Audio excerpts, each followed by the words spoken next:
Mic বাজানোর বিষয়ে control board বা সর্বোচ্চ আদালত, সুপ্রিম কোর্ট বা বিভিন্ন স্টেটের হাইকোর্টের যে নির্দেশ আছে, যে লিমিটেশন বেঁধে দেওয়া আছে, যে ডিসিমালের কথা বলা হয়েছে, সেটা মসজিদের ইমামদের ক্ষেত্রেও প্রযোজ্য হোক এবং মন্দিরের ক্ষেত্রেও প্রযোজ্য হোক। কারণ আমরা সবাই তো মিলেমিশে এই দেশের নাগরিক, আমরা পাশাপাশি বাস করি। তো মাইক বাজলে, মসজিদের আজান দিলে সেটা বিঘ্নিত হবে, আর মন্দিরে বাজলে হবে না, এরকম তো ব্যাপার না। কারণ আইন সবার জন্য সমান হওয়া উচিত। সুপ্রিম কোর্টের নির্দেশ বা অনারেবল হাইকোর্টের নির্দেশ সবাইকে মান্যতা দেওয়া উচিত, আমিও তার পক্ষে।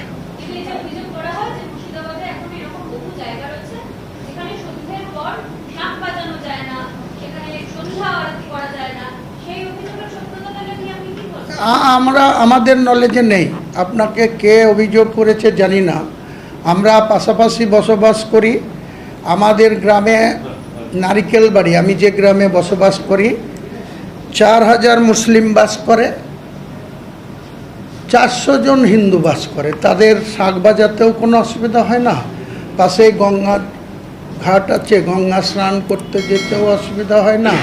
তাদের মৃত্যু মারা গেলে সেখানে ঘাটে দাহ করতেও আমরাও চলে যাই। কাজেই প্রচার অনেক কিছু থাকে, কিন্তু আমরা যখন পাশাপাশি বসবাস করি, আমরা 63 বছর 7 মাস বয়স আমার, এখন পর্যন্ত 400 জন আর 4000 জন। আপনি নারকেলবাড়ি মৌজা, আপনি কত নম্বর বুথ আর কত মুসলিম পপুলেশন, কত হিন্দু পপুলেশন দেখে নেন। কোনো সমস্যা আজ পর্যন্ত হয়নি, আগামী দিনেও হবে না। বিক্ষিপ্তভাবে শক্তিপুর থানা, যেটা এখন 1982 সালে থানাটা ছিল বেলডাঙ্গা থানা, পরে 1987 সালে বেলডাঙ্গা থানা ভেঙে 1987 সালে রেজিনগর থানা। আমি যখন 2012 সালের 21শে নভেম্বর মন্ত্রী হই, 5ই ডিসেম্বর মমতা ব্যানার্জির নেতৃত্বে ক্যাবিনেট মিটিংয়ে আমি তৎকালীন home secretary Basudeb Bandyopadhyay, police মন্ত্রী মমতা ব্যানার্জির কাছে বলেছিলাম যে শক্তিপুর স্পর্শকাতর এলাকা, সেখানে মাঝে মাঝেই কমিউনাল ফিলিংস হয়, গণ্ডগোল হয়, তো সেটাকে একটা নতুন থানা করে দিলে ভালো হয়। তো আমি সেই শক্তিপুর থানা ওপেনিং করেছি 5ই জানুয়ারি 2013। এখনও বোর্ড লাগানো আছে। পানি সম্পদ বিকাশের প্রতিমন্ত্রী হিসাবে আমি থানা ওপেনিং করেছি। আর একজন হুমায়ুন কবির তখন মুর্শিদাবাদের পুলিশ সুপার ছিল, তারও বোর্ডের নাম আছে। 2 প্রয়াত সুব্রত সাহা, সুব্রত মুখার্জি, তিনাদেরও বোর্ডের নাম আছে। সেই থানা, যত বেশি থানার এরিয়া কম হয়েছে বা পুলিশের স্ট্রেংথ, অফিসারদের স্ট্রেংথ বেড়েছে, তাদের পক্ষে সুবিধা হয়। কারণ মধ্যেখানে ভাগীরথী গঙ্গা, উল্টো দিকের নদী, যেটা অজয় নদী থেকে ক্যানেল বেরিয়ে এসছে।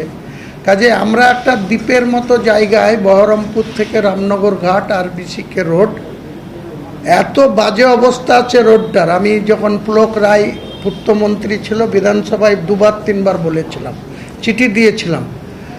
ওদিকে তো হয়নি, এখানেও 3 মাস পার হয়ে গেছে। সরকার মুখে অনেক বড় বড় কথা শুনছি আমরা, কিন্তু সেই রাস্তাটা কোথাও 1.5 ফুট, কোথাও 1 ফুট করে গর্ত, ব্ল্যাক টেপ রাস্তায় এখন ইট ফেলা হচ্ছে, ইটের ঝামা ফেলে পূরণ করা হচ্ছে। তাহলে কতটা আমরা ডবল ইঞ্জিনের সরকারের গতি বেড়েছে উন্নয়নে, আমরা লক্ষ্য করছি, তো প্রত্যক্ষ করছি। অথচ রাজ্যের মুখ্যমন্ত্রী উপনির্বাচন আছে, সেখানে গিয়ে বলছে সিটটা দাও আমাকে, আমি 2 হাত তুলে সব করে দেবো।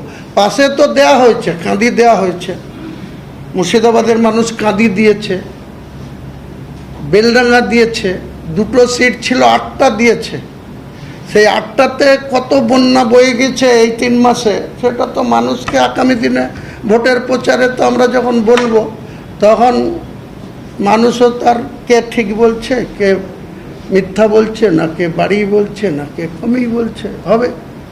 আপনাকে মেনশন করছে RBCK road, Ramnagar Satui Chourigachha road, length হচ্ছে উত্তরপাড়া মোড়, বহরমপুরের উত্তরপাড়া মোড়, এনএইচের মোড় থেকে পুরো রামনগর ঘাট, এপারে মুর্শিদাবাদ, ওপারে কালীগঞ্জ, নদিয়া। তো এই 39 কিলোমিটার রাস্তার মধ্যে 4 বছর আগে বলে বলে আমরাই সোচ্চার হয়ে 13 কিলোমিটার হয়েছিল।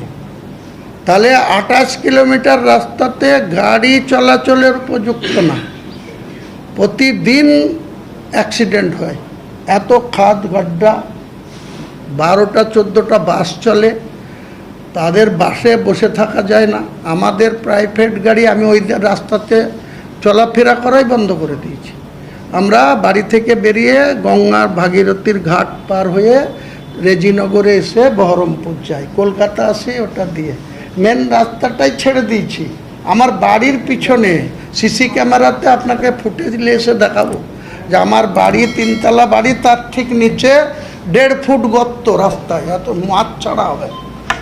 সেটা বলে করতে পারি না। আর বড় বড় কথা বললে হবে, এই অ্যামেন্ডমেন্ট আনবো, এই আইন আনবো, এই গুন্ডা দমন করবো, এই করবো, এসব মুখে বলা যায়, কাজ করে দেখাতে হবে।